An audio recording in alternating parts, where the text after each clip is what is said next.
Afternoon, David. Afternoon, David. I'm just getting the naughty steps set up.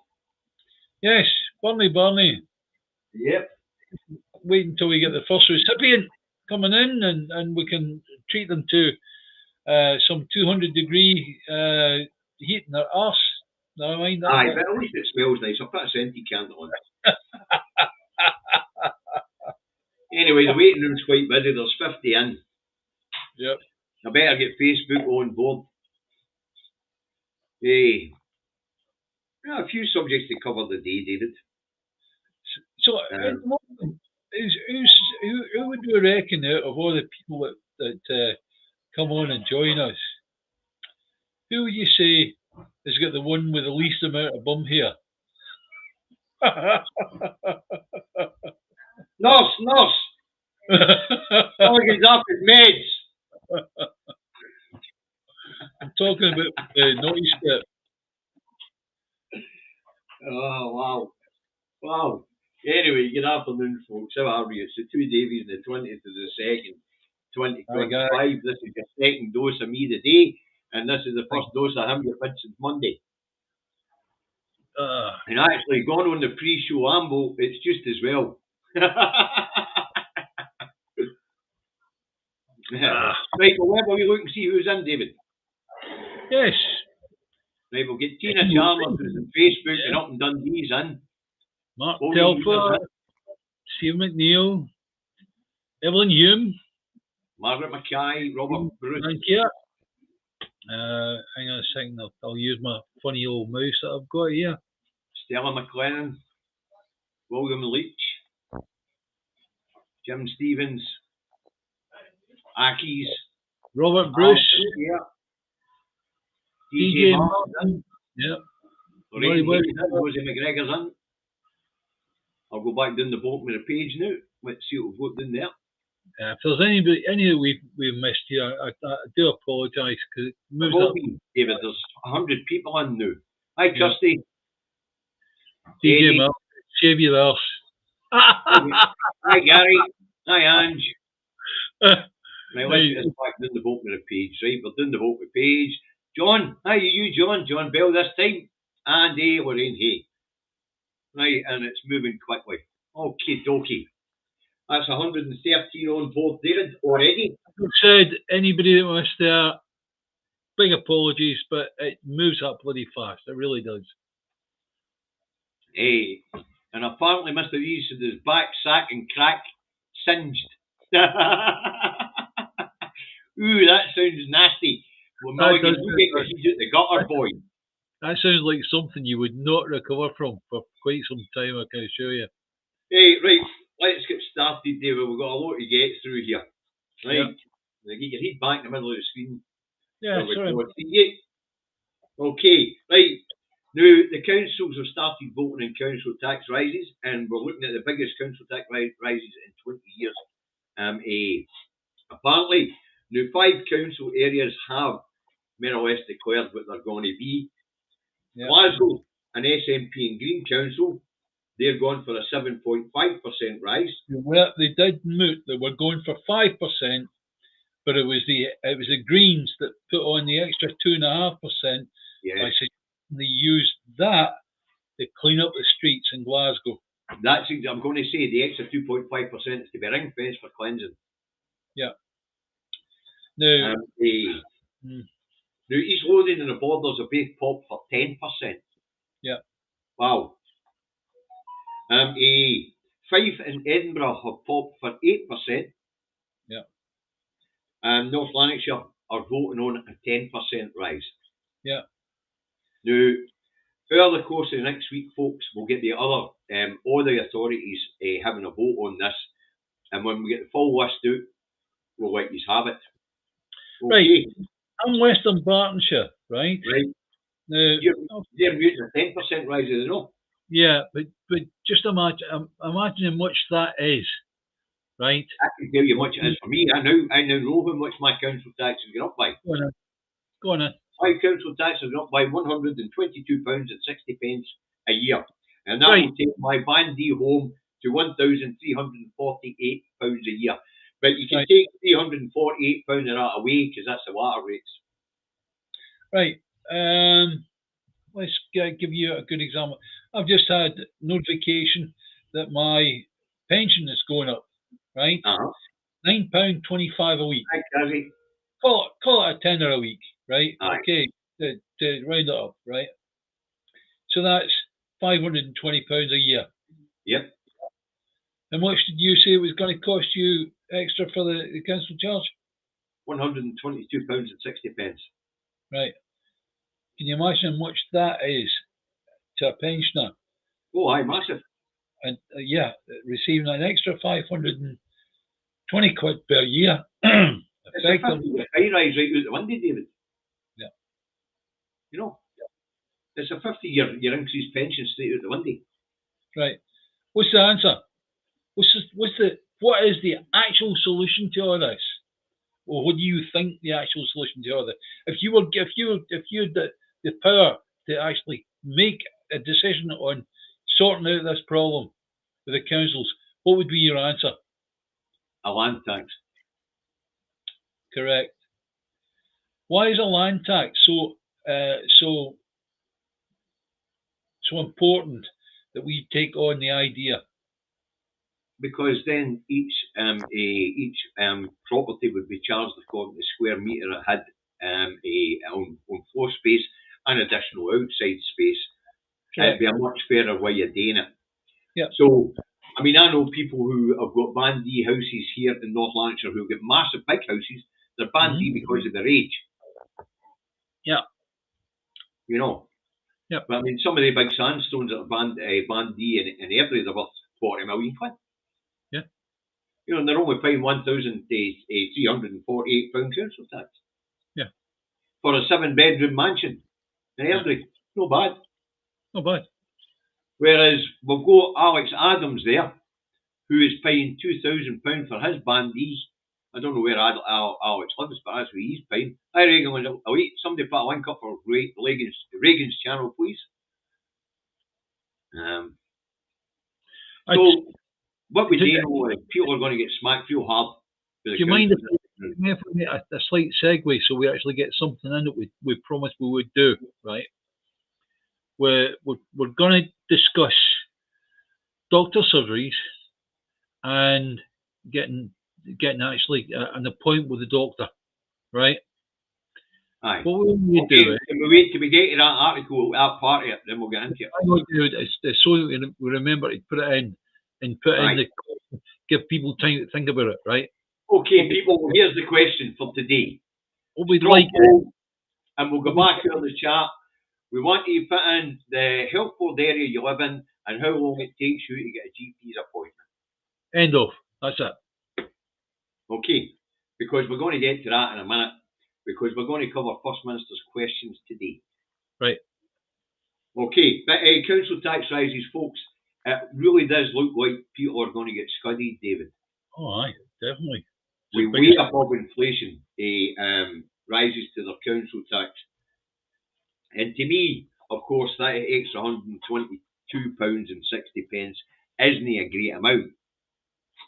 But to somebody who's on a pension, somebody who's on disability, somebody who's on unemployment, although they get aid with their council tax, they still have to pay a percentage of it. Yeah. And that percentage is just about to get a lot larger. Yeah. Now, but I have seen councils talk about 17 and 18% rises in some places in England. You know, crazy. Absolutely crazy.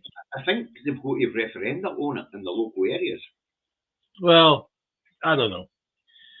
I don't know about that because I live in Scotland, right? Aye. In Scotland, we're just told what you're going to get paid, what you're going to get charged. How much is going up? Yeah. Right, Mad Monk's in Greater Glasgow and Clyde Health Board, and he gets the same day appointment. Yep. Robert Bruce is in the same health board, and it takes him 3 days to get an appointment. Caroline Cardonald, Southside, Glasgow, appointment same day. Yep. East Ayrshire, my surgery works in a triage system where you don't face to face with the doc and mostly speak with tenors. Right, fair enough. That's okay. That can happen on my surgery. My surgery uses a triage system and all. But generally it's either a face-to-face consultation over the phone, and FaceTiming over the phone, or they'll tell you to come in for an appointment same day or next day. Interesting one. Alistair Kerr, South Lanarkshire Alba Medical Group, about a week since Alba took over the GP surgery. David, get your feet back in the middle of the screen, please. Yeah, I'm trying to read this. You don't mind? Well, this movie there is since they took over the GP surgery 2 years ago. That's right, dread. well, David, what I can see here, the majority are saying same day. Yeah, but that one from Alistair Kerr, that was that was interesting. South Lanarkshire Alba Medical Group, about a week. I've heard about that actually. I have heard about that because my mate lives in Lanark and he's got the same problem. Now here's one from Gingers, right? It's America. Doctor's appointment 2 weeks. Minimum. Dentist 2 months. Eye doctor 6 months. Wow. Wow. Wow. When it comes to opticians, we just walk in off the street and it's free. That's right. We get a hell of a time with us today. All right, we end up with blooming iframes like David's that are fucking awful. But that's all right. Don't worry about it as long as you accept it. I'll put these privately, you cheeky bastard. Sorry, folks. Sorry about all these comments flying up. I don't know what's happening here. It's going to have to fucking heat. You mean you decided to get them? Yes. All right, okay. Right, take the comments and put them back up, see if that sorts it out. Mine are better, and this is a pair out of an airport, £3 each. Oh, there you go. I paid I think these were £30 for the frames. The lenses were free as they are in Scotland, but the frames I think cost me £30. Right, anyway. Some interesting comments regarding this with the doctor surgeries because. Well, you keep an eye on that because we need to move on to First Minister's questions. All right, the first up, of course, is the main opposition, the Conservative Party. And the Conservative Party, they went on the same push that's been getting run in the Mail and the Express all week, and that's this gender nonsense. Yes. Now, why Russell Finlay was stupid enough to bring this up at First Minister's, I have absolutely no idea, because as we've already explained over and over again, this stuff is reserved. And of course, if you remember, Ronald Reagan, the American president, one of his favourite sayings was, if you're explaining, you're losing. And that's what Finlay et al. Wish to create, is a situation whereby John Swinney has to explain everything.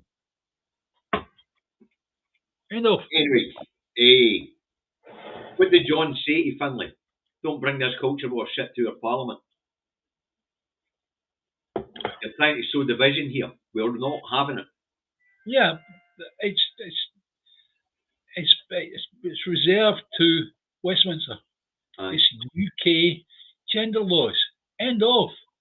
And the BBC are running an article today saying, are UK gender laws clear enough? Because even the BBC, who have been running this pish, knows that it's reserved. Yeah, that's right. I mean, just as an example, we were discussing before the show was Angela Constance getting interviewed on the BBC, I remember, right? Reference drug culture. And they were going, oh, it's dreadful what Scotland's gone through in terms of drugs. And Angela Constance was going, yeah, it's awful, and I'm really, really sorry about that. In actual fact, what she should have answered was, look, sorry, drugs are reserved to Westminster. End of story. Can we talk about something else? I agree with that. Yeah. Anyway, Anna Sarwar was next up. What do you think he was doing?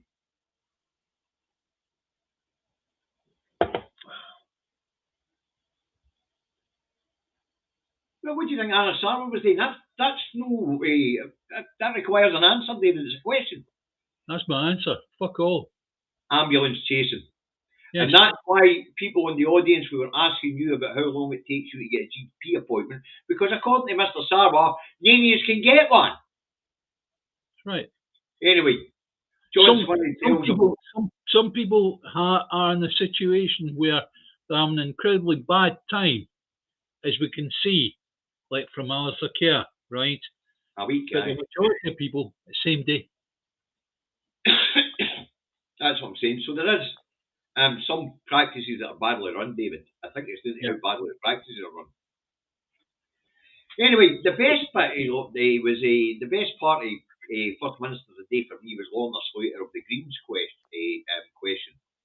And she asked John if he would slate J.D. Vance, the American Vice President, for his comments in the Munich Security Conference. And John did. Of course he did. And that led to a follow-on question from Dame One Brain Cell, Jackie Bailey. Sit up, David, we can only see a quarter of your head. Right. I'm laughing, sorry. Right. Anyway, once one Brain Cell Bailey tried to admonish John for slighting Vance for his comments. And as far as I'm concerned, right, I understand this thing about the international affairs like that are reserved, right? But any person in Scotland,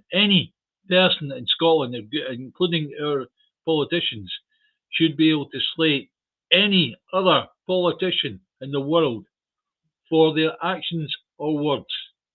End of. Aye. And Vance did actually bring up Scotland in particular. So therefore, the idea of putting one back across his bows wasn't such a bad idea. So well done, Mr. Smitty. But anyway, let's get back to One Brain Cell Bailey. Right. She admonishes John, Huh?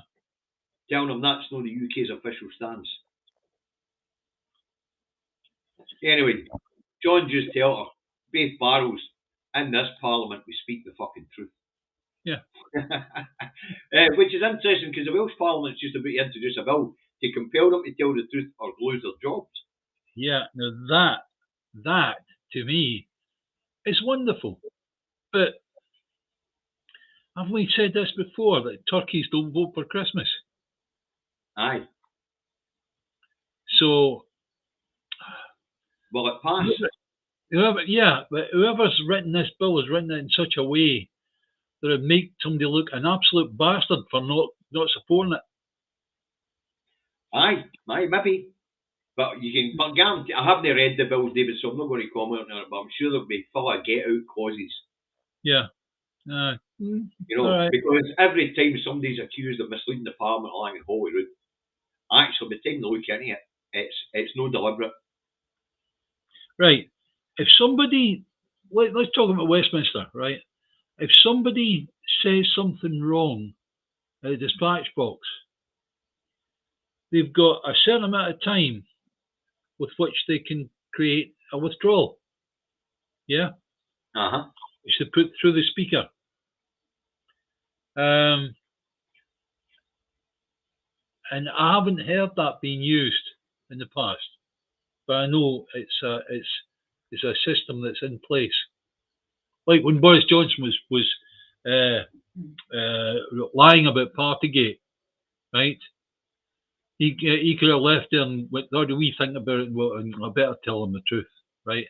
He could have sent a written note back to the speaker, and the speaker would say, "In actual fact, it's incorrect. He had a party on such and such a date, whatever," and that's it. Yeah. Aye, and everyone thinks that Vance got his information for Farage. Yeah. Sounds like one of his speeches. Yeah. So in other words, he dug it out his arsehole. Oh, Farage, there you are. Right. Okay. Fine. Oh, what's interesting to see is Swinney tells One Brain Cell Bailey in this Parliament will tell the truth. Yeah. So, you know, it's an interesting segue. Is the fact that Farage is nowhere to be seen at the moment.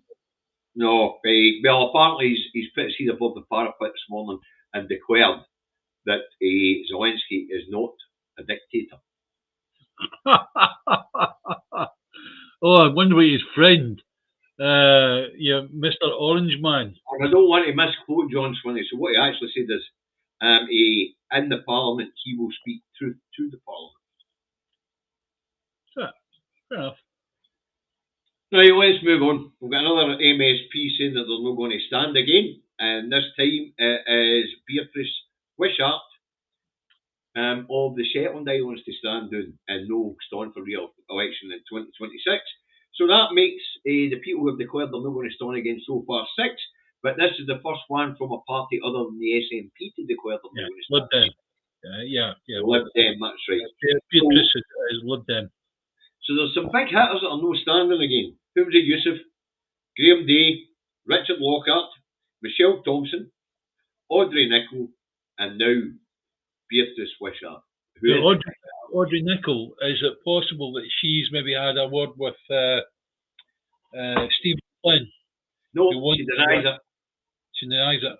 And she's also went in the attack against Flynn because he had drawn up a shortlist of 6 MSP seats that he might want to have a go at, and they were all women. Don't you think that's just coincidental? Do you think it's coincidental, or do you think he thought it might be easier to shove a woman out the door? Nah. I don't know. I don't know the man well enough. Sorry, no. I don't know the man at all, actually. No, I'm not having that, right? I think it's purely coincidental that it's the women that are in those positions, right? And I think the moon's made of fucking cheese. Yeah. Aye. You're not the only person who's ever said that. I watched a film with 2 characters in called Wallace and Gromit, and they forgot the fucking crackers. Oh man, not a waste of space that was. And they actually went to the moon. Whereas if you look at it, you start to see, oh, hang on a second, perhaps America didn't go to the bloody moon. Hunter says the Reform will take these seats, the 6 people that I've said they'll stand in. Actually, most of them won their constituency seats, and they've got Reform's got no chance of taking them, Hunter. None. Reform, if they get in, they'll be on the list. Huh. Their vote share isn't big enough to take a constituency here in Scotland under our proportional representation system. So they ain't winning a constituency, and every one of these that I've named is a constituency MSP. Yeah, well, they will have the amount of percentage required to bring the list into operation. Yes, they will. Don't know if they will enough to win a list seat, but they'll enough to bring it into operation. Yeah. Aye. Unfortunately, because of the voting system in Scotland, unless you've got a working time machine and you can whistle forward and actually see what the result was, you can't mess about with the Scottish system. Aye, William Graham Day is standing in. I've got his name on the list here. I went and looked up all the ones that are standing in before we come on air. Yeah. Right, so they say there's some experienced MSPs leaving the building, but fresh injection will come in, and that's a good thing. It always is. Always is a good thing. I love the idea. Look at new people coming in. I think in amongst all that, you might have another Alex Salmon, you might have another Nicola Sturgeon, right? You might have another Humza Yousaf, and it's like these people have pushed through with independence for us. End of story. Well, anyway, I want independence. End of story. You know my feeling on it. I don't think MSPs or MPs should be allowed to stand for any more than 2 terms. If they haven't achieved their objective in 2 fucking terms, they should be out the door. Well, my goodness, they should be at the door then, as far as I'm concerned, because their main reason for being an SNP MSP is independence. They haven't achieved that. But that's not really got anything to do with the individual MSPs. They all go there with different objectives as well as the party objective. Most important objective is independence, independence, independence. You're speaking converted, David, so you're wasting your voice. Okay, let's move on. The Scottish Government considered buying Ardrossan Harbour. Okay, now why are they considering buying Ardrossan Harbour? Well, because they've been trying to do upgrades to Ardrossan Harbour so it can take the new Glen Sannox port. But the owners, Peel Ports, don't want to contribute. The Scottish Government have got money ready to do it. The council have got money ready to contribute. But Peel Ports, who own the harbour, don't want to get involved. And that's why this is taking so long. So in the budget, which should pass, £80 million has been set aside to buy the harbour from Peel Ports. Now, as far as I'm concerned, things like harbours, especially ferry ports, are vital infrastructure and should be in public hands, David. It's no saying. There's not many of them. And it's like, we can't make any more. We cannot produce any more. So therefore, getting a chance to take on a harbour like that, do it. Well, as you know, regarding Prestwick Airport is now brilliant, amazing. It's making a profit, yeah, but it's moved away from being a passenger hub to being a heavy haulage hub. Same as we had with Renfrew. Renfrew was freight. It was a freight airport, right? And I remember cycling with my dad. We'd stop off at the side of Prestwick or see the airplanes that were being used for freight. The fact of having that again means that we don't have to bother with the Heathrow idea. Back into the middle of the screen, please, David. Sorry. Thank you. With the Heathrow idea, right? We're producing whiskey and salmon, and it's having to travel all the way down to Heathrow to be flown out. Let's do that with our own airport. And also regarding this thing with Ardrossan Harbour, brilliant. We end up in a situation where it's now owned by you and me. Yeah. Yep. That means it can be developed, properly developed. Yeah. Well, Andrew's quite right here. Peel Port charge a king's ransom in rent on the Clyde side. They do not upgrade the sites, so Peel Ports want renters to pay for upgrades, but when it comes to them, they refuse. That's correct. That's what the problem at Ardrossan Harbour's been. Answer, take it into public hands. Yep. It's a vital piece of infrastructure because it's a lifeline ferry port. Correct. And also, as you've said, it also is a cargo port as well. That is also a cargo port, yes. It doesn't bring in a lot of freight, but it does bring in freight. Yeah. You know, so it's also a big marina. As you know, David, there's a big marina there right next to the ferry terminal. I'm not so interested in that. You know, it's like marinas are toys for boys. Rich boys, that's right. Yeah. Some of that, you know. So a marina. It doesn't. To be honest with you, see a marina full of super yachts and all the rest of it, right? It does not contribute to the local economy, because these people park their boats up and they head for Bright Lights, Big City or whatever, right? Point is, what they're paying rent to the harbour goes to Peel Ports. We buy it, it goes to us. Okay. And that means that rent can be used to contribute to the maintenance and upkeep of the harbour once it's been improved. Yeah. So that was my point about there being a marina there. There's rich people there paying to have their boats stored. The money they'll pay will then go towards the Scottish Government's pot, which is then spent in maintaining and upgrading the harbour. Yeah, fine. Okay, so we're all in agreement then. The Scottish Government, who have, by the way, this is a statement of intent in the budget going through right now, they have put £80 million to one side specifically to buy this harbour. Yeah. So it shows you the intention.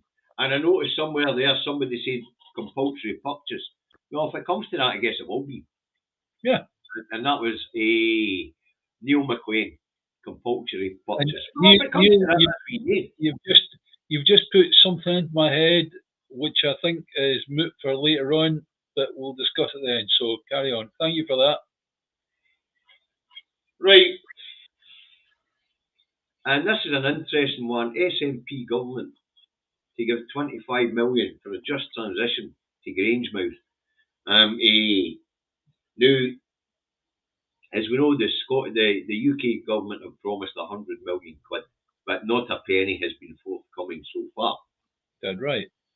And will there be about to be another one of these Tory piss in the wind promises? So, well, because what the Labour government should have done is they promised in Kirkcaldy 5 million quid to improve their high street and upgrade their high street, and they've just announced that they're taking that money away. This is money that they were told they were getting pre-election. Election's over. No, you're not getting it now. Right.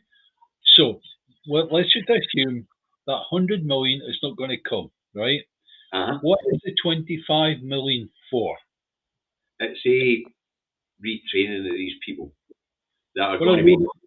What a load of shite, right? I tell you now, right? So when you talk about all these people have got their redundancy notice, they're going to end up where we're going to have to retrain them to get into other jobs. Seen it before. I mean, at one time I lived in Cleveland. It's part of the area I was in. Technically, was. We know, David. You've told us a million times. Get to the punchline. The point is that you tell these people you're going to retrain them. They don't end up in any good situation whatsoever. Now, there's something else you can do. You take that 25 million and you can use it as leverage to pull 600 million. Now, this is interesting, Phil. 600 million, we could end up with a situation whereby, and the gentleman that gave us an inkling letter earlier on about compulsory purchase, we could compulsory purchase Grangemouth from Ratcliffe.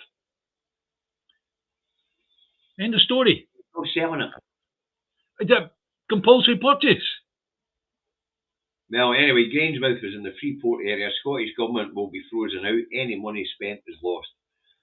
It's a silly bit of paper that's got nothing on it, right? As far as I'm concerned, Freeport's out the window, right? Well, we don't have any of the green ports.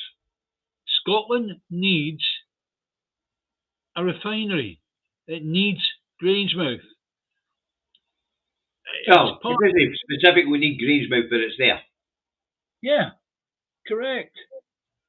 What are you going to build another Grangemouth? At one time, Chevron were going to put a refinery on Hunterston Quay, right? And I've got documents that show me the plans for that and all the rest of it, right? Didn't happen because Mark, what's interesting about what you're saying there, what Dave was saying about 600 million to buy the place? They're getting £1 billion to Ratcliffe and Man United to regenerate Trafford Park. I've heard they're going to allow Man United to take on all comers from the schools in the surrounding area, see if they can win something. At the end of the day, Ratcliffe needs that money to be able to follow his dreams, right? Scotland needs a proper refinery as part of our mission critical statement that goes forward, and so therefore we should have used that 25 million. Yes, you know what? Energy policies reserved. I'm not. Yeah, energy policies reserved. And if Westminster decided that they're going to asset strip Scotland of its oil assets, refining capabilities and everything, it's Westminster that's going to do it. So, in other words, what we're going to do is we're going to put them in a position where they have to force that on the Scottish people. Now, David, that's your mission, because I'm based in reality. The reality is it's reserved, and we can't do fuck all about it until we're out of this place. Yes, we can, and we always can. No, we can't. Yes, we can. Can we? Okay, then. We go and put a compulsory purchase order because through our Scottish Investment Bank we've raised 600 million quid, and then Westminster comes along and goes, out of order, section 35, fuck off, compulsory purchase order, done. It's fact. It's They've words. done it already, they'll do it again. I don't live in we could, we should, we might be able to. I live in now in reality. We have to learn to be able to break the law if we need to. But they're no We going. have- You and I we would have- willingly do it. But that mob along there are going to stick to the 1998 Scotland Act and 2016 Scotland Act to the letter. Yeah. It's Grangemouth is mission critical. Nicholas Sturgeon will stick to the law. John Swinney will stick to the law. Whom's a Yusuf? Fuck your law. Give me 30 odd MPs and I'll dissolve the union. That's why he had to go. Yeah, well. And that's why we're in MSPs brought him down. On the pro-independence side, the Greens, the SNP, because he was willing to break the law. Who you try to convince? You or me? No. What I'm trying to tell you is who we've got in power, including Nicholas Sturgeon, refused to break the law. You're telling me you know what goes on inside Nicholas Sturgeon's head? No, I did lots of public statements. When the Supreme Court made its ruling, the only Westminster could say when we could ask for a question on this specific issue, Nicholas said she'll stick by the law. Whom's said, fuck you and your law, I get majority MPs, we're out of here. He had to go. Swinney comes in, I'll stick by the law. Yeah, well, Swinney... I'm not saying this. They say that. No me. Swinney's a waste of space. Really I'm just telling you, David, I'm basing everything that faces Scotland here in front of us on reality. And buying Grangemouth is not an option. Well, buying Grangemouth should be an option because it is a mission critical item that a country that is oil producing, such as Scotland, but Scotland in this particular case, in this particular area, isn't a country, it's a region. Have a refinery. Should have a working refinery, right? Tell that to Westminster, they're in charge of energy. And this thing that was put forward about the air fuel that was going to get produced from plants, right? There's not enough land in the whole of the United Kingdom to produce just what's required for the 3 airports in London. Yeah? Gatwick, Stansted and Heathrow.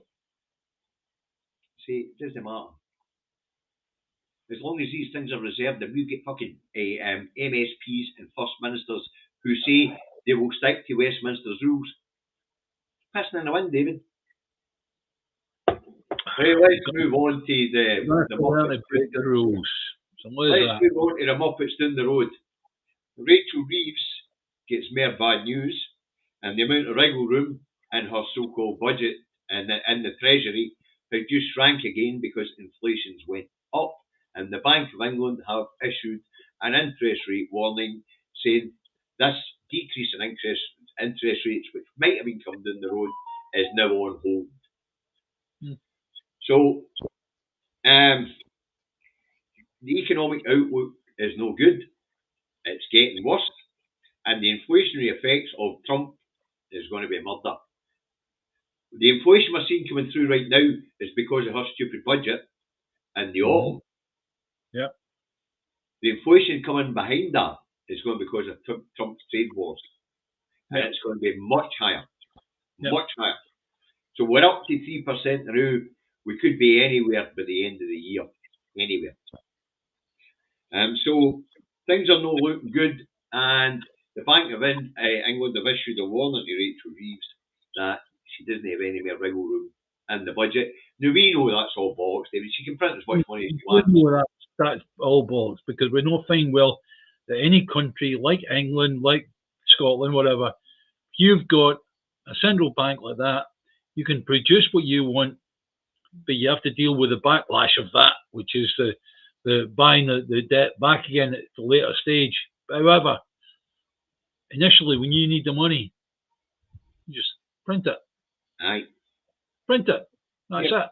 Don't get me wrong, printing a lot of money will have inflationary effects as well, but hey ho. Yes, that's right.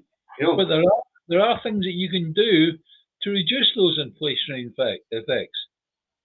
Like if you were to produce money or produce a load of money to create an infrastructure project, a large infrastructure that covers the entire UK, right? Then at the end of the day, that's good because that comes back, that reduces inflationary pressure. Yeah. oh, let's put it this way. The great thing about doing an infrastructure program is you haven't spent any money. Yeah. You've just swapped it for an asset. That's right. As you keep pointing out. Now, this is an interesting one for Neil. He says the budget is nearly as bad as the one the lettuce had. Actually, it's worse. Yeah. They're calling Rachel for accounts a cabbage. Even though Rachel's no fee accounts. But that brings us neatly into the next subject, David. And just what you do, what's happened to the Quarteng kid that actually produced a load of that stuff? Quarteng, you remember him? Ah, he's still kicking around. Yeah. I think he was one of the ones that kept his seat, actually. Did they know? I don't know. I'd need to Google it. Sorry. Isn't Quarteng one of the ones that helped what's the name of that?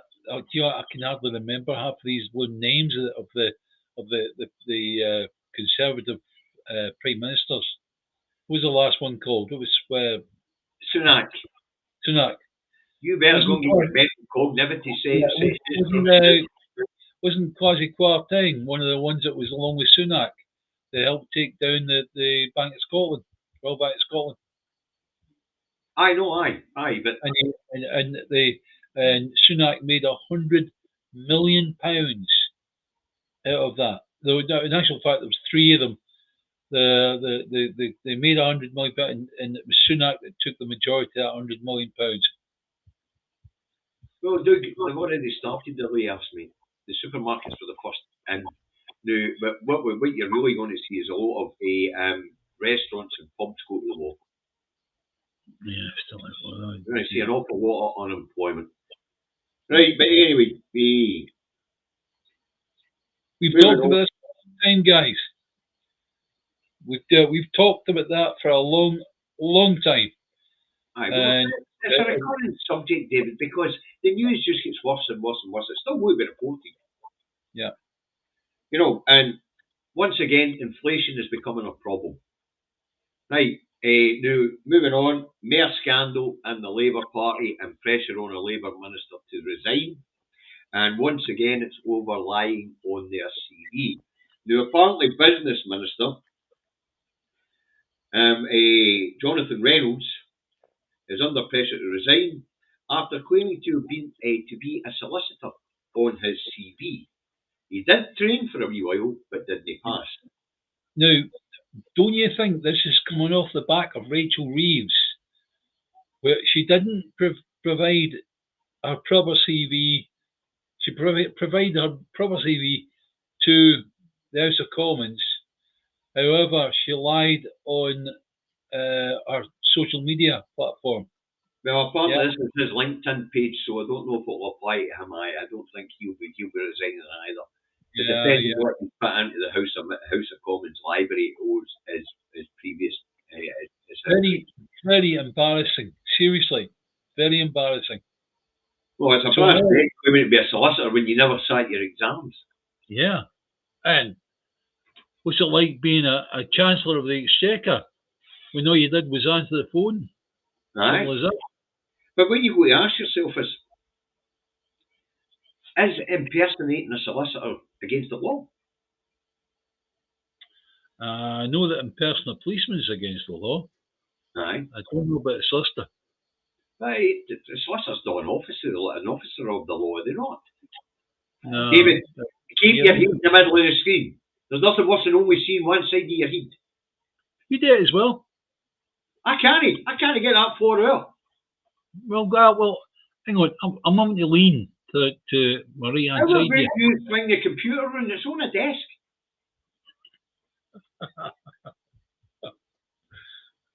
You just want to be argumentative the day, and that's all there is about it. That's the way my day started off. All right. If you bother your arse to pay attention what goes on in the morning, yeah, big breakfast. No enough red meat in that big breakfast. That's what the problem is. Hey. Anyway, let's move on. This one's your bag. Tell people about standing charges, please, David. Oh, blooming By the way, this is electricity we're talking about and gas, folks. Yeah, it's effectively. Hang on, let's see. Get a bloody thing open. Yeah, is it? Yeah, it's called a backlash over the energy standing charges. Basically, what's happened is that charities and energy providers have criticised plans to change the way standing charges on bills are paid. Aye. What's happened is that people were complaining about standing charges and the fact that you pay £300 a year to connect up your meters, something like that, and you could use nothing, but you still pay that, right? So what's happened is that Ofgem come up with a great idea of that you'll either pay with no standing charges, which means you'll pay a higher amount for your block figure for your electricity or your gas, or you'll pay your standing charges and you get a lower figure. End of the day, you still pay. Right, Alistair's telling us there's 175 watching on YouTube, and Alistair, I can tell you there's 190 watching in total right now.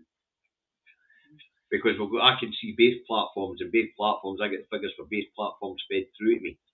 So you've got 175 on YouTube, which is great, and we have we'll get 25 watching on Facebook at the moment. Okay. Right. Let's move on. Oh, standing charges. The charges have risen since 2019. They've risen 43%. That affects every single one of us. Yes. So at the end of the day, what's the big idea here, David? The big idea is either you'll pay a larger amount for your unit of electricity or whatever, right? Right. No standing charges, or you'll pay standing charges and you'll get a smaller unit price for your electricity or whatever. I think I'd like to stick with the current system, because if you allow them, if you take away the standing charges and allow them to set the increase on per unit, you bet your ass they'll double what it should be. Well, as far as I'm concerned, it's like the regulator is yet again pulling the wool over our bloody eyes. Yes. And they've come up with no solution.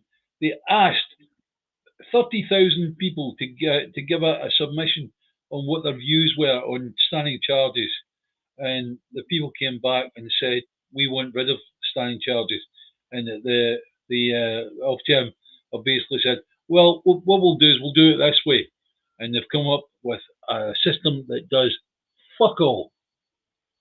Again. Right, mind folks, with so many you've been in, especially the YouTubers, please hit the like button on YouTube. It helps the algorithm. Right, let's move on to Heart Pumps Purple Piss for Israel. Say one. Now, what's this Heart Pumps Purple Piss for Israel all about? Well, according to the Western media, we should all be crying crocodile tears for Israel today because Hamas has handed over 4 dead hostages.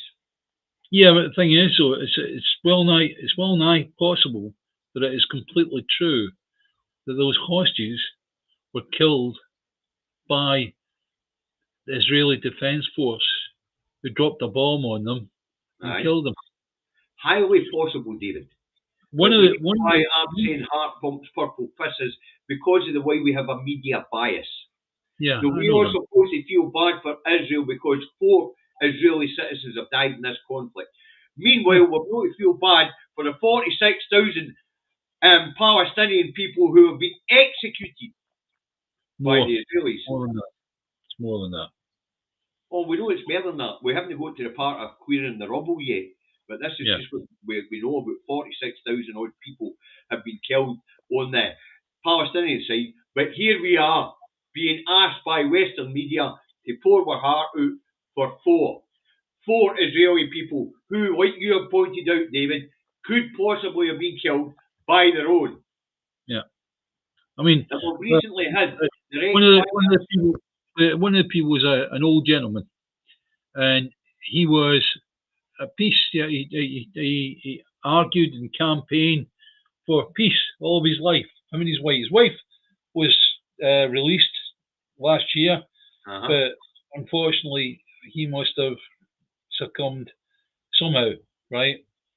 I can't imagine a situation where if Hamas had taken them as, if you like, people that want to use as a bargaining chip, I can't imagine Hamas coming in going, I'm sick of this, bang, let's finish this, right?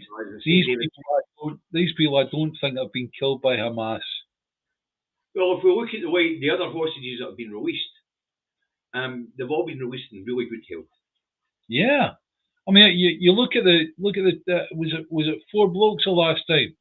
They look very healthy, you know. And if any of them were taken to the doctors, it was the doctor went, oh well, you're all right, you know. They make it try and look ill if you can, you know. I like this term here for Paul McCracken. We know through release statements that Israel has unalived more hostages than have been released. We don't call Palestinians hostages, even though they are. Yeah, they're prisoners in Israeli prisons, please. Yeah. But as I say, my reason for the heart pumps purple piss bit, it's not that I don't feel sorry for these families, I do. But it's the way Western media is portraying this.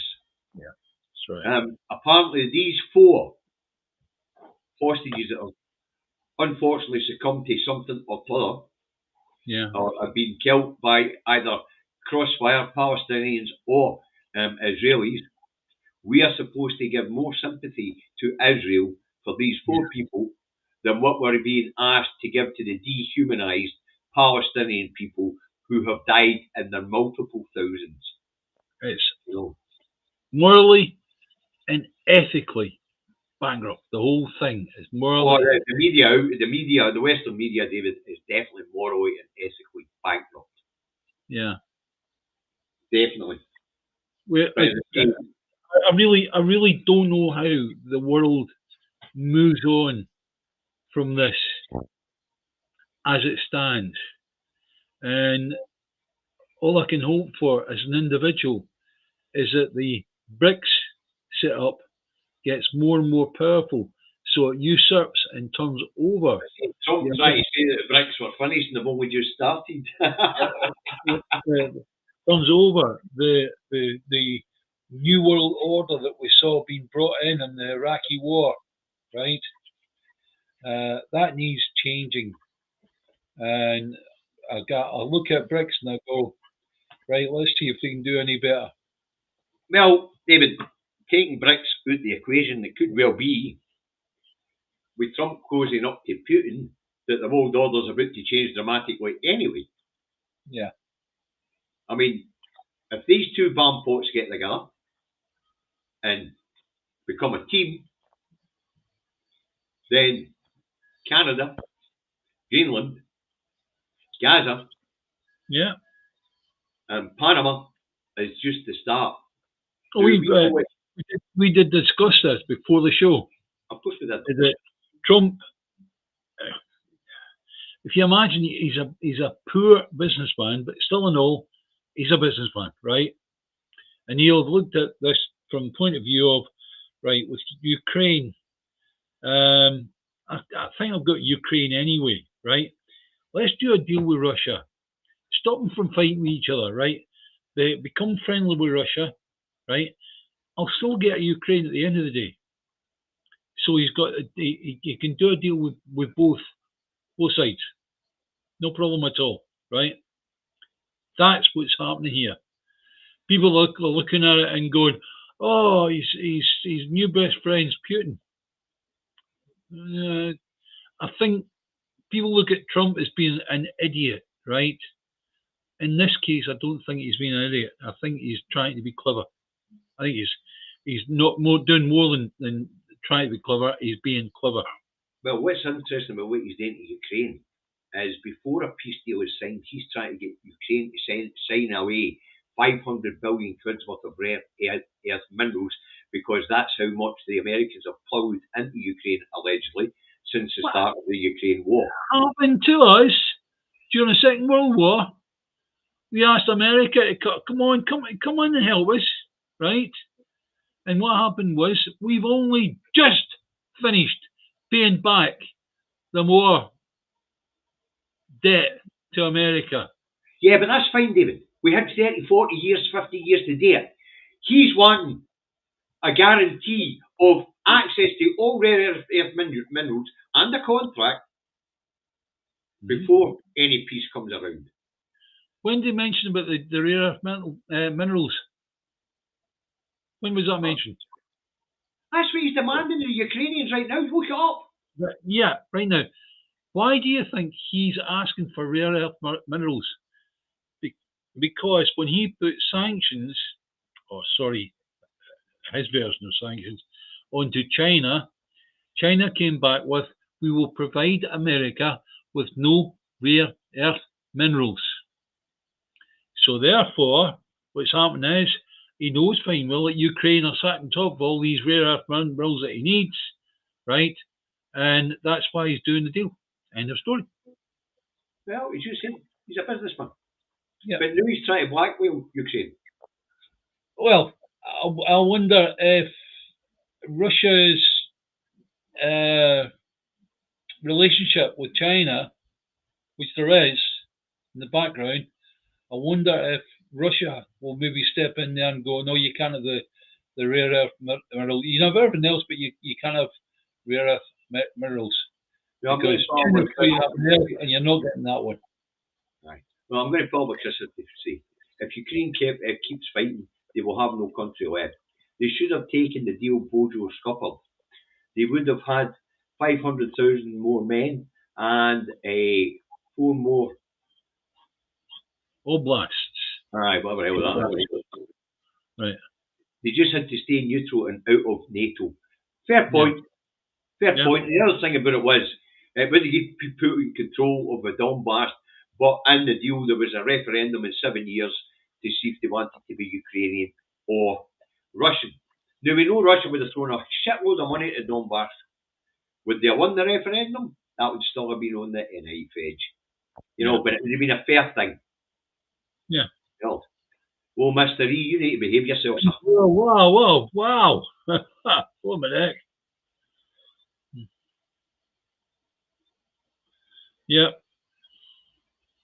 Well, it could definitely be our last chance for a while, but looking at it, Mr. E, we're not far away from a fucking generation now.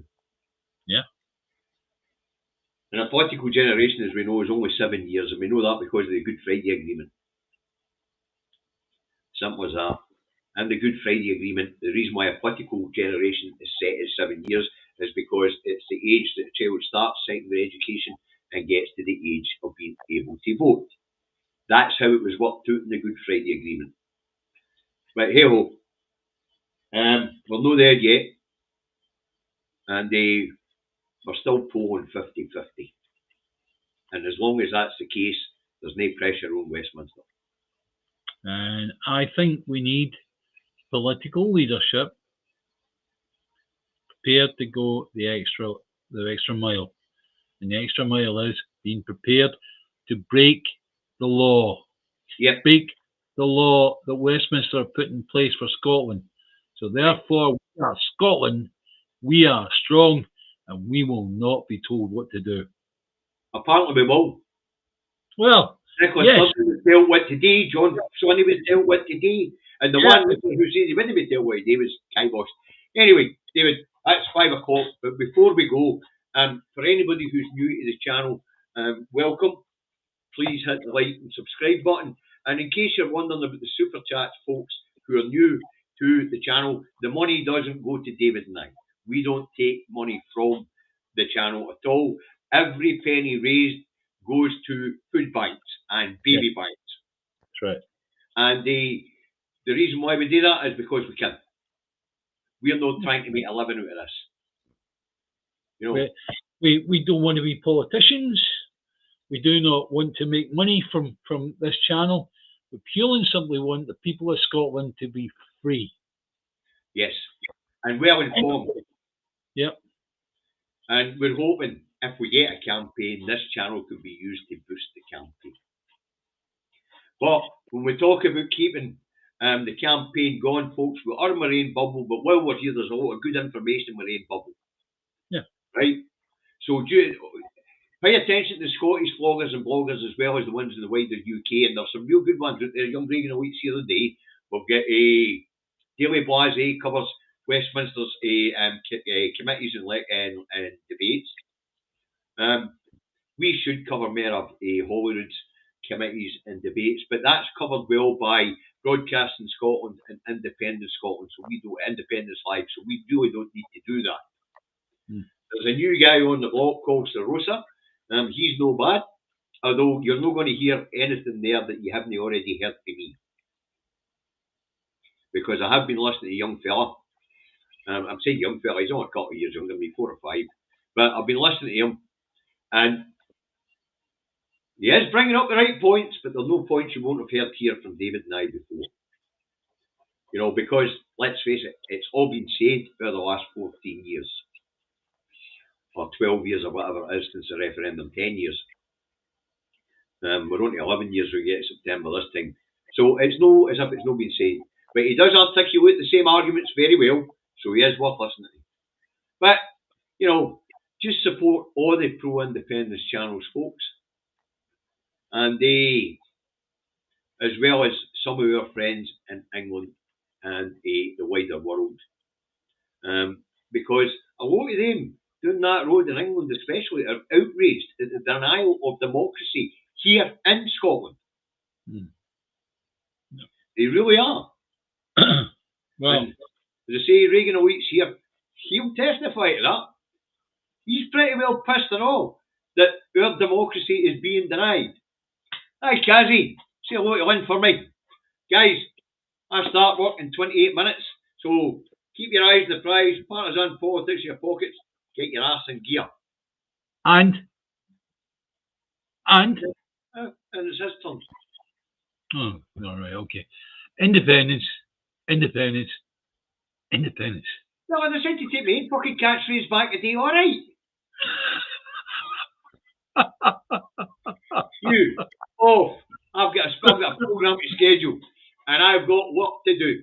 Thanks for tuning in such massive numbers, folks, as usual. I mean, the live audience in this channel, compared with channel, is comparable with channels 3, 4, 5, 10 times our size. You guys are the bee's knees. Yep. Look after each other. David will see you on Monday. I'll see you tomorrow morning for the last one of the week. We've had a lot of fun in the papers this week, David. Sorry you haven't, but I'm sorry you missed them. But you know, an old man like you needs your beauty sleep, so you can't get up to miss midday, you know. Right, right, bye the new folks. Thanks very much for your contributions to the food bank. Bye.